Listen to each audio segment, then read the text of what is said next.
Martin Wittfooth. This is my second show at Helford Gallery. My first one was in 2012. I'm New York based, but I grew up both in Finland and Toronto in Canada.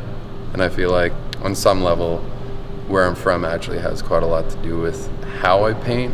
In fact, a space like this, I haven't quite seen anything of this scale unless it was a museum. So it has that beautiful museum feel, including with the finishes that they've done with the pre-existing architecture.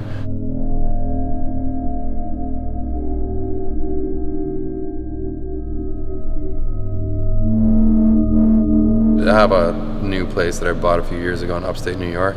It's a couple of hours outside of New York City, but even being that close to the city, it's very, very rural and natural. It's in the Hudson Valley region of New York, and it actually has a long history of being painted as a kind of muse for landscape painters especially. So it's definitely coming in, and a lot of the color schemes and the atmospheres in this new work has been influenced by that for sure.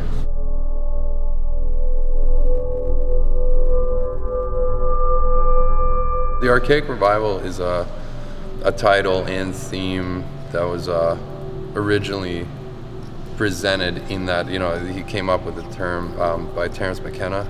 He's considered a lot of people would call him a psychedelic philosopher because he largely focused on the influence of psychedelics on people from as far back as we could be called people. His idea, which is something I wanted to kind of pay visual tribute to and contribute to that dialogue, his idea was that the further back we go in our lineage, the more closely we'll be confronted with nature, because we are nature. We're never separated from it. So his argument with the Archaic Revival was that modern or contemporary culture has gotten sick, and it's by, even subconsciously, by ways of jumping back towards archaic behaviors and values that we will actually, we started a process of healing ourselves. In the form of artwork, there's a kind of archaic underpinning to a lot of this stuff that we're doing. The way forward is actually to look back at our history, but we have to look pretty far back to see how did we originally live in more of a harmony,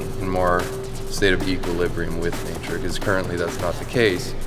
But the more I think that people are starting to have this conversation more and more openly, I think that maybe solutions will present themselves by which we can do that.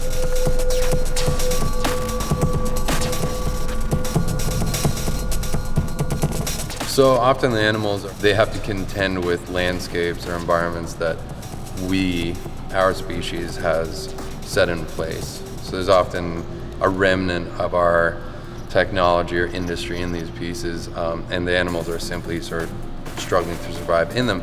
But in a lot of cases in these paintings too, the animals represent kind of the transcendence or the re-emergence of nature. So I don't tend to think of my paintings as explicit paintings about animals, and in fact a lot of the paintings have symbolism through the animals about our own condition. Hey, maybe we can see some of ourselves in these paintings as well.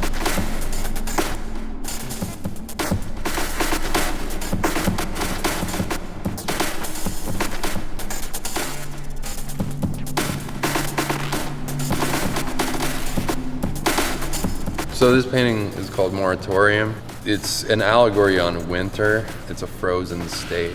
It's when things are asleep or dead. With this piece, I wanted to symbolize the current state of America's dominion over vast parts of the world, which is often a kind of blundering giant. Now, it's also making reference to the bullfighter, the matador's flag, I guess he uses, that is to entice the bull to fight. Now in this case it's doubling up as a blindfold, as well as if you carry it through the piece, it almost resembles a kind of trail of blood.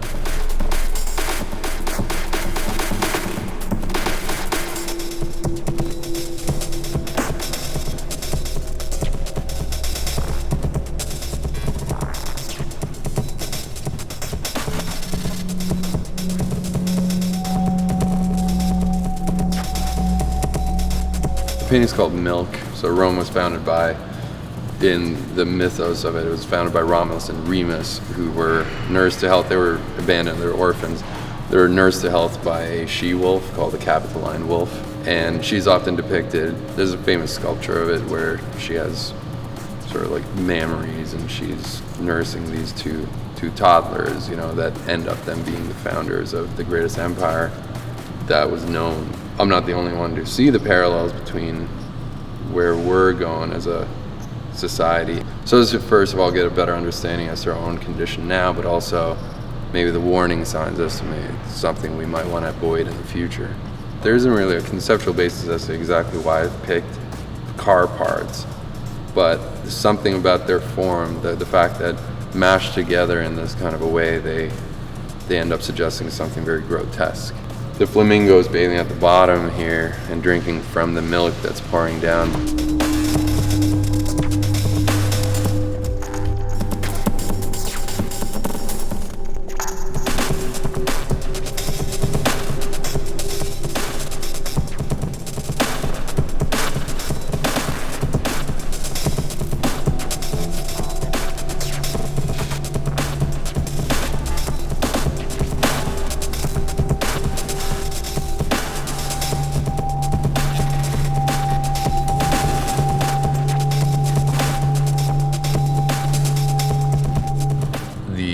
Founder of a foundry down in Arizona who has worked with other artists who I'm familiar with in the past. And he actually approached me about doing this project together, where he said, hey, we could take your paintings, essentially any painting I wanted to, and convert them into bronze if we wanted. So knowing this show was coming up too, we decided on a couple of images from previous pieces just to see how my visual vocabulary would translate into the 3 dimensions. So the sculpture studio I'm talking about is called Metal Physic. They're down in Arizona, and so I flew down there as we had gone sort of further along getting these into the clay stage, and then we worked on getting the clay to be exactly what we wanted before we poured it into bronze.